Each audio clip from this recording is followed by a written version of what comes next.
Here's what I read last week. I started last week finishing up Babel by RF Kuang, one of the best standalones I've read in a long time, and I think Kuang just absolutely nails just dark academia, school setting vibes. I did read The Poppy War.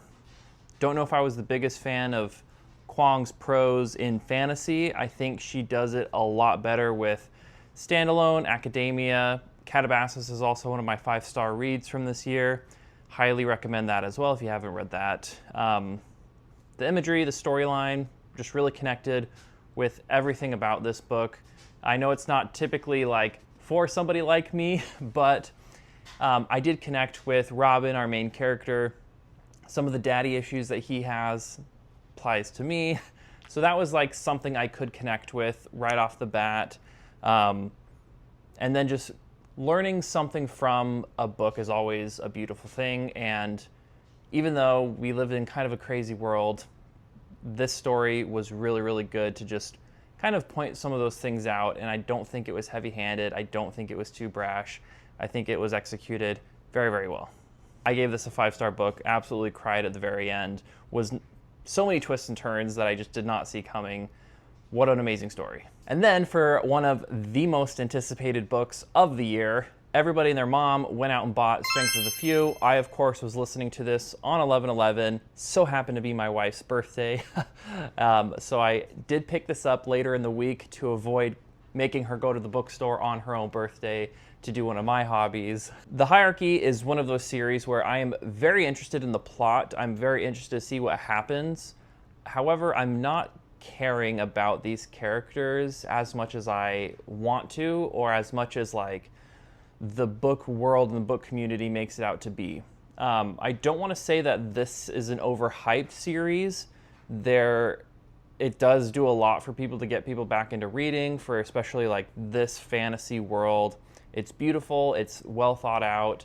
I did read the Licanius trilogy by Islington as well, so I really trust the direction that he's going, and I believe that he will nail it. I just feel like the character depth and character work is taking a backseat, and that's okay.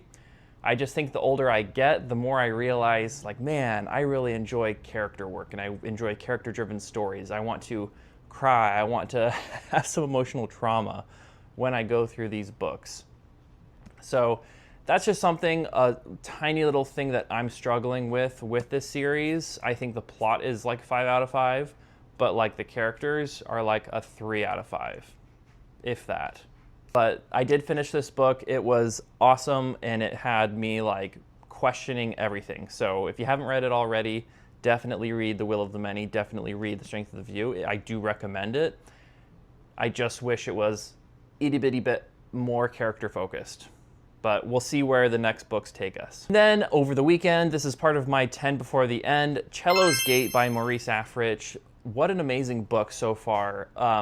Friday, I got a little bit of time to read because in the afternoon, I had a lot of time to do stuff. I got about 75 pages in.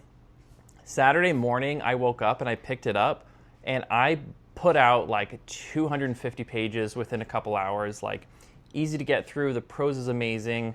I laughed out loud multiple times. Sky Pirates, like, what more can you ask for? This is just fun. It's entertaining. It's got a map. It's got quests. It's got things to do. The plot is happening. It seems like Maurice has thought out some of these backstories very well. So I am probably going to finish this sometime tomorrow. But very excited to see how it wraps up for the book 1, because I know there's going to be more books coming out.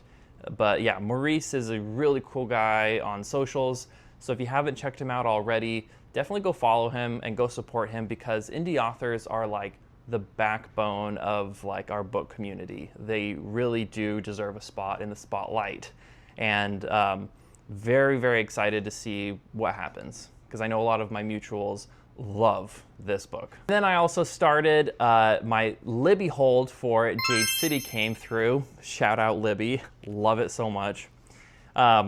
Jade City, it's Godfather, but like more Asian fueled, where you have Jade that imbues in your skin and gives you supernatural abilities. It's urban fantasy, which to me is very interesting. I don't love the genre. I like it. I don't love it. But as of right now, it is fascinating. The prose is great. The audiobook too is really, really good. I haven't actually physically read this yet, but audiobook's really good. The vibe is dark. It always feels like it's nighttime. There's some sort of rain going on. There's people, you're a little paranoid while reading this book. I really am interested to see like how it progresses, because I hear the second book elevates like crazy. So I'll probably wrap up this trilogy within the next month or two, depending on Libby holds and all that jazz. But was not expecting smut. There was some smut in here that I was quite pleasantly surprised. So very, very interested to see what happens with Greenbone. I'm like figuring out all the players. There's a lot of moving parts. The political intrigue seems to be like taking the front. The politics seem to be taking a front row seat. So if you're very much into politics, you will very much like this. I am just like the exposition is done throughout, and you have different POV characters. So the exposition is done in a way that you don't get it all at once, but it's like little by little, and then through the eyes and lenses of different characters, which is always fascinating because I think it builds a unique view. Each character has their opinions and has their own expertise or like their own levels of understanding of how the universe or world works. So I do love it when authors expo dump with different types of people, but they're reiterating similar pieces of information. So that's what I've been up to. What have you been up to as your reading journeys goes on? I want to know in the comments down below.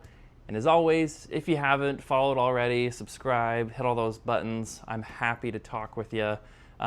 I'd love to know what you're reading, and if you've got any good recommendations, leave them in the comments down below. And as always, thank you so much for watching the video. Have a great rest of your day. Catch you in the next one.